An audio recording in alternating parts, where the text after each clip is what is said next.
Come and have a look behind the scenes in the artist workshop here at the ROM. We've been busy for about a year now, making hundreds of models of life forms for the new Schad Gallery of Biodiversity. Of course, the museum is committed to showing as many real things as possible, and there are hundreds of real things in the Schad Gallery. But in some cases, things do not preserve well enough for display. And in other cases, we actually don't have a real specimen of something that we want to exhibit.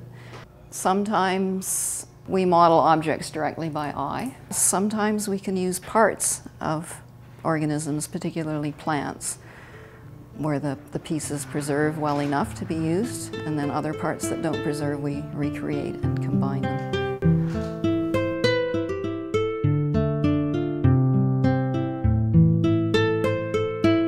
Okay, so in the case of the chameleon, I was provided with an actual pickled specimen from the herpetology department.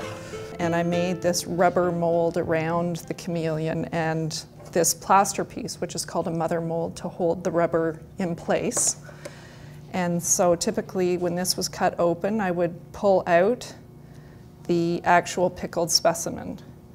So what we see inside here is the actual chameleon.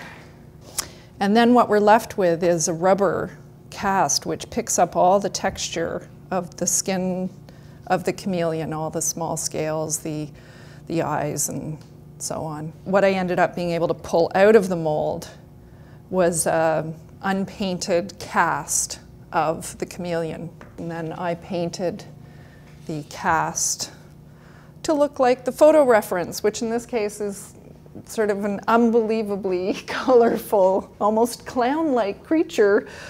So it was funny painting something that looks this colorful, and to think that it's actually found in nature looking this way is remarkable.